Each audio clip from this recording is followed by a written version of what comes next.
श्री कृष्ण जन्म कथा, भगवान के अवतार की अद्भुत कहानी।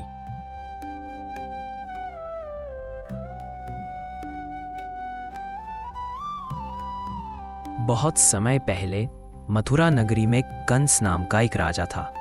कभी वह वीर था, पर धीरे धीरे वह अहंकारी और निर्दयी बन गया। लोग डर के साए में जी रहे थे, मंदिर खाली पड़े थे। राजा कंस का आदेश है, जो बोलेगा सजा पाएगा। मैं ही सब कुछ हूं, अब कोई देवता मेरी राह नहीं रोक सकता।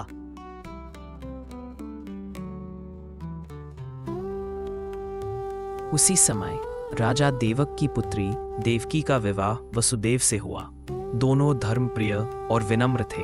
पूरी नगरी खुश थी।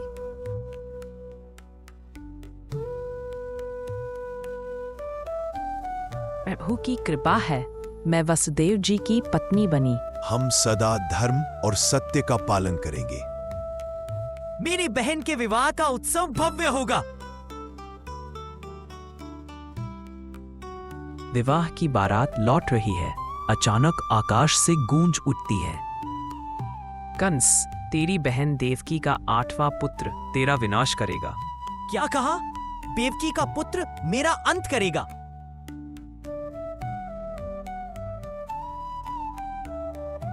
भाई, मुझे मत मारो।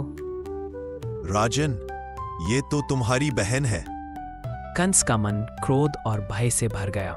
उसने तलवार उठाई, पर वसुदेव ने वचन दिया, हम हर संतान तुम्हें सौंपेंगे।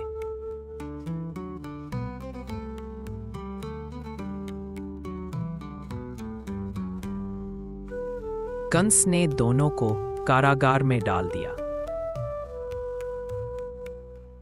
एक एक करके देवकी के 6 पुत्रों की हत्या कर दी गई।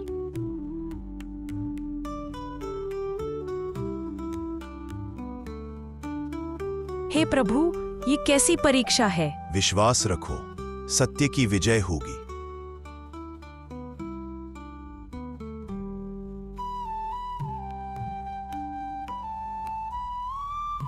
वर्षा की रात है। देवकी बालक को जन्म देने वाली है। दीपक बुझता है और फिर दिव्य प्रकाश से जगमगाता है। बालक श्री कृष्ण प्रकट होते हैं, नीलवर्ण, मुस्कुराते हुए। मेरा लाल, तू स्वयं विष्णु है। यह प्रकाश, यह शांति, यह तो दिव्य चमत्कार है। पिता, मुझे गोकुल पहुंचाइए। जेल की दीवारें स्वयं खुल गईं, पहरेदार सो गए, प्रकृति भी प्रभु की सेवा में थी। वसुदेव कृष्ण को टोकरी में रखकर जेल से बाहर निकलते हैं। रात गहरी थी, आकाश में बादल गरज रहे थे, भयंकर वर्षा से पूरी मथुरा कांप रही थी। उसी समय वसुदेव अपने सिर पर टोकरी उठाए यमुना नदी के बीचों बीच आगे बढ़ रहे थे। नदी के पानी का प्रवाह तेजी से बढ़ रहा था, लहरें चारों ओर उफन रही थी।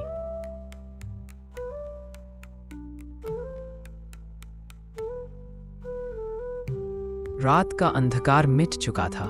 गोकुल की पवित्र धरती पर सूरज की पहली किरणें उतरने लगीं। पक्षियों की चहचहाहट से गांव गूंज उठा था। सब कुछ शांत और सुखद था। वसुदेव रात भर की कठिन यात्रा के बाद अब गोकुल पहुंच चुके थे।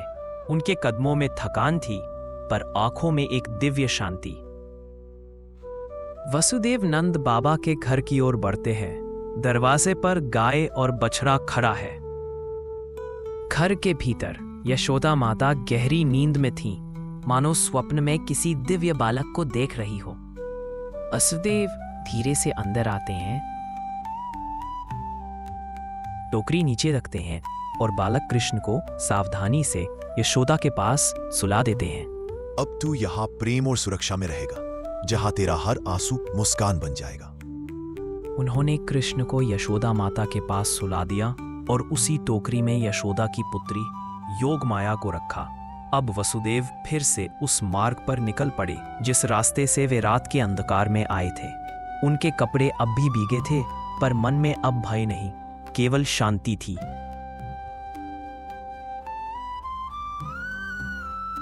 अंधेरी रात, बिजली की चमक महल की दीवारों पर पड़ती है। महल के दरवाजे जोर से खुलते हैं। सैनिक घबराए हुए दौड़ते हैं। एक सैनिक कंस के पास पहुंचता है, हाफते हुए। महाराज, देवकी के यहाँ बालक जन्मा है। कहाँ है वो बच्चा जिसका जन्म ही मेरे अंत का कारण बनेगा? वो रात जिसने देवकी वसुदेव को मुक्त किया, वही रात कंस के क्रोध का कारण बनी। भय ने उसे अंधा बना दिया था। वह उस नवजात को नष्ट करने दौड़ पड़ा। यह क्या? यह तो कोई बालक नहीं, देवी है। अंश, तेरा अंत गोकुल में जन्म ले चुका है। जिससे तू डरता है वह अब तुझसे दूर है। मैं उसे ढूंढ निकालूंगा, चाहे वह कहीं भी छुपा हो, गोकुल में, जंगल में या आकाश में। कंस का भय बढ़ता गया, पर कृष्ण अब सुरक्षित थे, गोकुल की गोद में, प्रेम और विश्वास के साए में। गोकुल में सुबह खिल चुकी थी। यशोदा माँ के हाथों में झूला झूलता और उसमें मुस्कुराते थे नन्हे कान्हा। हर हंसी में बांसुरी की मिठास थी, हर मुस्कान में प्रेम का स्वर। पूरा गोकुल झूम उठा आनंद में। इस प्रकार भगवान कृष्ण ने अंधकार के बीच जन्म लिया। उन्होंने प्रेम, सत्य और धर्म का संदेश दिया। माखन चाहिए। और यही थी शुरुआत नटखट कृष्ण की अद्भुत कहानियों की। माखन चोर नटखट कृष्ण की लीला। गोकुल गांव, जहां हर सुबह सूरज की पहली किरण के साथ नई खुशी जन्म लेती थी। मिट्टी की खुशबू, गायों की रंबाहट और बच्चों की किलकारियां, यही थी गोकुल की पहचान।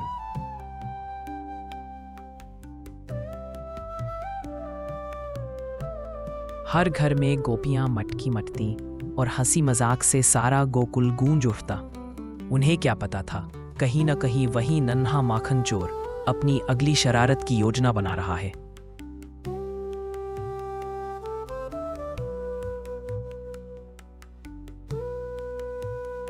अरे देखो बहन, मेरी मटकी फिर खाली।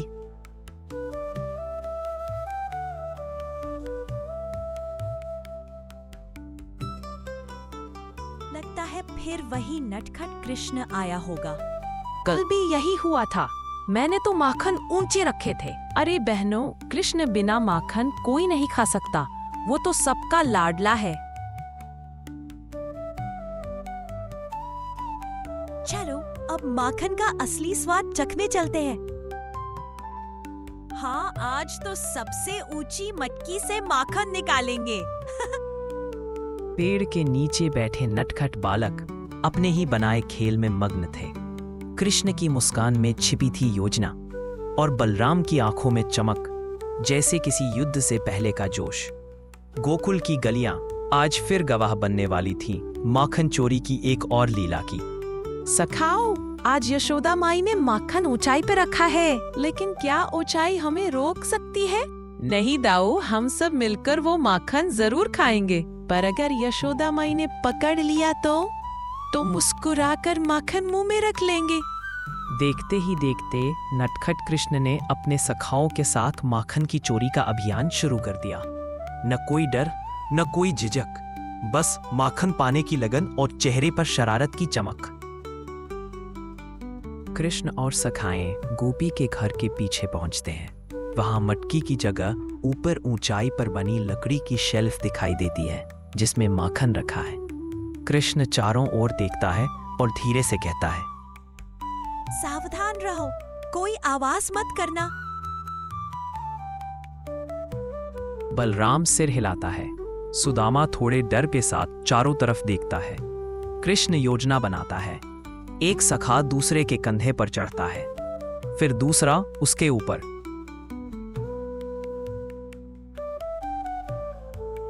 कृष्ण धीरे से मटकी तक पहुंचता है।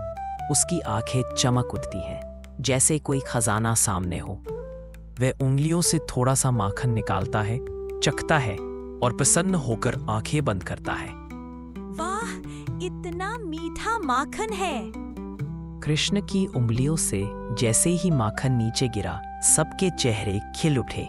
वो माखन नहीं, जैसे स्नेह का स्वाद था जो उनके दिलों में बस गया।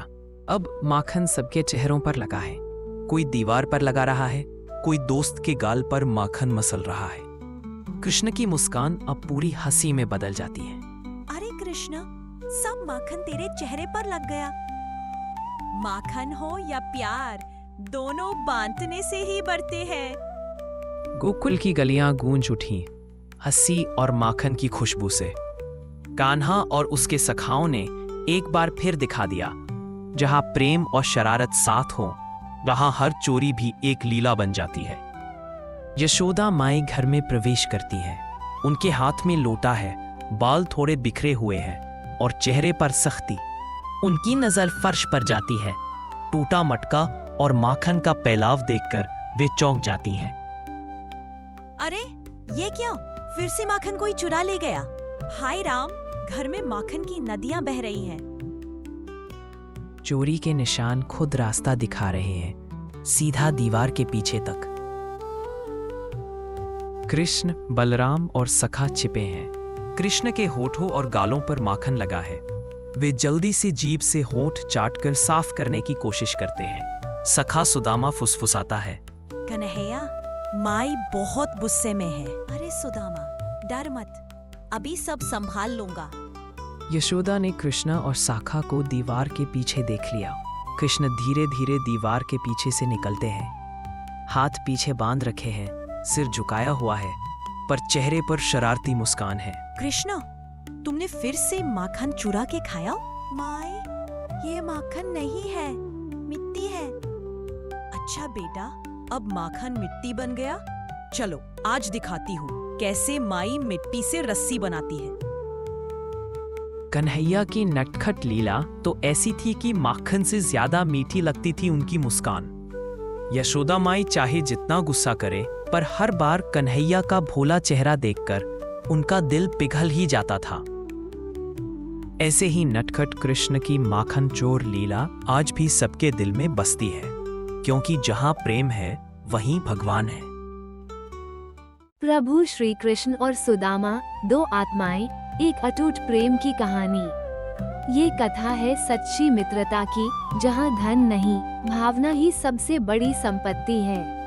बहुत समय पहले ऋषि संदीपनी के गुरुकुल में दो बालक पढ़ते थे।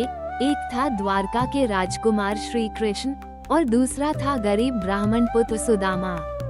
दोनों साथ पढ़ते, साथ खेलते और सबसे बढ़कर साथ हंसते थे। कृष्ण का मुरली प्रेम और सुदामा की सादगी दोनों को जोड़ देती थी एक पवित्र बंधन में। गुरुकुल के दिनों में जब भी भोजन का समय आता, कृष्ण अपना भाग सुदामा के साथ बांटते। कभी फल, कभी चावल और कभी सिर्फ स्नेह से भरा हंसी मजाक। वहीं से जन्मा वो पवित्र प्रेम जो युगों तक मिसाल बनेगा। समय बीता, कृष्ण बन गए द्वारका के महाराज और सुदामा वही विनम्र ब्राह्मण। उनके जीवन में अब केवल अभाव था। झोपड़ी की दीवारें टूटी थीं, लेकिन दिल में भक्ति और मित्र के प्रति प्रेम भरा था। एक दिन सुदामा की पत्नी बोली, स्वामी, आपके सखा द्वारका में भगवान के समान राज कर रहे हैं। उनसे मिलने जाइए, शायद वे आपकी सहायता करें। सुदामा झिझके, पर पत्नी ने हाथ में एक छोटा सा उपहार दिया, थोड़े से चियोड़े प्रेम में लिपटे हुए। सुदामा नंगे पैर चल पड़े। रास्ता लंबा था, धूप तीखी थी, पर हृदय में एक ही भाव, मित्र से मिलना है। हर कदम पर उनकी आंखों में केवल कृष्ण का चेहरा था। जब सुदामा द्वारका पहुँचे, उन्होंने देखा सोने की दीवारें, चमकते महल और विशाल द्वार, लेकिन भीतर उनका मन सोच रहा था, क्या कृष्ण मुझे पहचानेंगे? और तभी महल के भीतर से श्री कृष्ण दौड़ते हुए आए, राजसी वेशभूषा में, पर चेहरे पर वही स्नेह। उन्होंने सुदामा को गले से लगाया, आंसू उनकी आंखों से झरने लगे। महल में सभी देवियां आश्चर्य से देख रही थीं, राजा का ये सच्चा प्रेम। दोनों मित्र कुछ देर कुछ कह नहीं सके। वक्त जैसे ठहर गया। कृष्ण बोले, सुदामा कहो तो सही, इतने दिन कहाँ रहे? क्या लाए हो मेरे लिए? सुदामा ने शर्म से सिर झुका लिया। सुदामा ने कांपते हाथों से अपनी पोटली खोली। थोड़े से चिवड़े निकले। कृष्ण ने उन्हें प्रेम से लिया और मुस्कुराते हुए बोले, इतना मधुर उपहार मुझे आज तक नहीं मिला। उन्होंने एक कौर खाया और उसी क्षण सुदामा का भाग्य बदल गया। कृष्ण ने सुदामा के सिर पर हाथ रखा और बोले, मित्र, तुम्हारे प्रेम से मैं ऋणी हूँ। स्वर्ण प्रकाश चारों ओर फैल गया और आकाश से पुष्प वर्षा होने लगी। सुदामा वापस अपने गांव लौटे, नंगे पैर लेकिन दिल भरा हुआ।